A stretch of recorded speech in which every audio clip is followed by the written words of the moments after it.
tal, yo estoy más que todo enamorado de hacer esa parte de historia global. En ese libro nos pusieron a leer. Y eso, mano, pues lo entiendo casi. ¿Pero de qué? ¿Del colbertismo parlamentario? Sí, mano, del colbertismo parlamentario, también mencionaron mucho el absolutismo real y pues el parlamento como tal en Inglaterra.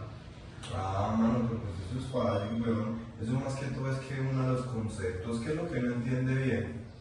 Mano, lo que no entiendo es cómo el colbertismo francés pudo llegar a afectar la independencia americana y toda la vuelta. Mano, pues básicamente es como el hecho de que todos los conceptos que no entiende se unan para amplificar el colbertismo parlamentario. Pero la verdad, como que yo tampoco es que entienda mucho eso, pero me vi un podcast en estos días, mano, que estaba una chimba, weón. Si quieres yo lo muestro. Sí, mano, hágale, vean.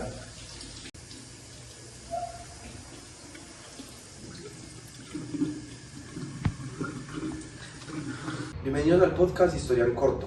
Hoy les vamos a desmenuzar el colbertismo parlamentario británico que se basa en de las páginas desde la 179 hasta la 181.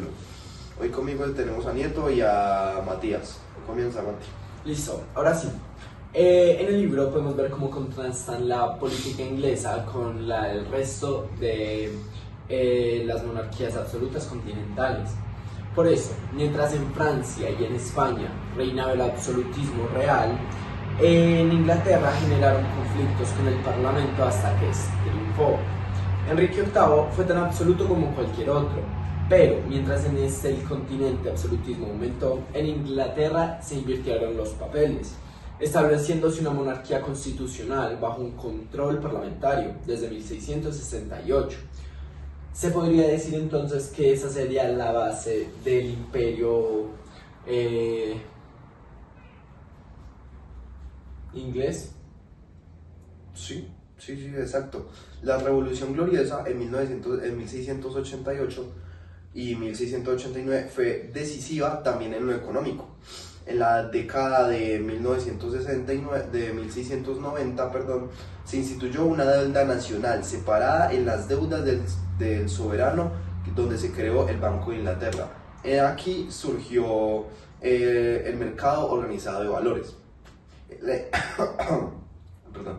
En las guerras organizadas contra Francia, en el siglo XVIII, Gran Bretaña pidió prestado una fracción del costo que pagaba su rival.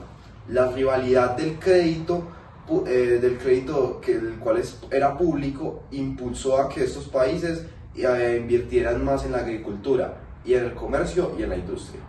Bueno, y entonces, ¿de dónde sale realmente ese término del colbertismo parlamentario? Pues básicamente lo toma un historiador, aunque esto es inexacto, ya que es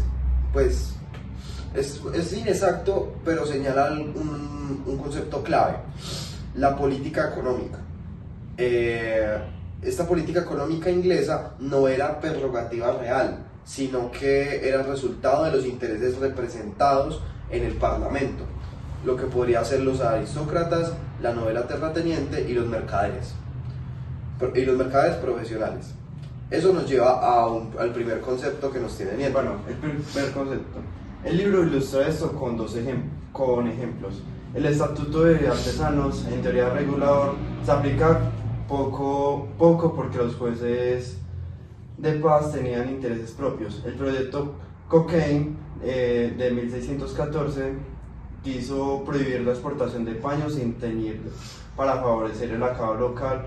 Los holandeses tomaron represalias, cayeron las exportaciones y hubo depresión. En 1624 el Parlamento presionó para liberar el comercio del paño. Estas políticas no responden a un plan centralizado, sino a presiones de intereses contrapuestos. O sea, las políticas exitosas combinaban interés privado con la capacidad de ejecución. Sí, justo. Y la más exitosa ley de navegación aquí va el segundo concepto que nos tiene Nieto. Bueno, el segundo concepto es sobre las leyes de navegación de 1651 y 1600. Buscaban reservar el comercio internacional de la Marina Británica, debilitar a los holandeses y ser la base del sistema colonial. Adam Smith las criticó por disminuir la renta nacional, pero admitió su valor defensivo. Sin embargo, tuvieron un efecto inesperado. Para los colonos americanos simbolizaban las desventajas de la dependencia de la metrópoli, aunque su cumplimiento no fue estricto hasta 1763, sirvieron como grillo como un grito de la unión para quienes buscan la independencia. Entonces, podríamos considerar que el mismo sistema fue el quien realmente fortaleció a la Gran Bretaña o provocó la rebelión de sus colonias. Exactamente, fortalece. El libro añade un último ejemplo. Las leyes del cálico en 1701. La industria lanera prohibió la importación de tejidos de algodón estampado. En 1721 se prohibió su consumo, pero esa restricción estimuló una industria algodonera nacional basada en el algodón bruto, que décadas después desplazó a la lana como principal industria británica, dando origen a la revolución industrial. Ok, entonces ya me quedaría todo mucho más claro. Entonces, para resumir, el colbertismo parlamentario sería igual como el control fiscal por el Parlamento tras 1668. Además de esto, tiene una deuda creíble, leyes de navegación que impulsaron la Marina, pero también esto provocó la independencia de los Estados Unidos y las restricciones internas que paradójicamente estimularon la innovación. Sí, está perfecto. Gracias, Nieto, por los conceptos y que nos fueron de mucha ayuda para la investigación de las páginas propuestas. Y nos vemos en el próximo episodio. Muchas gracias.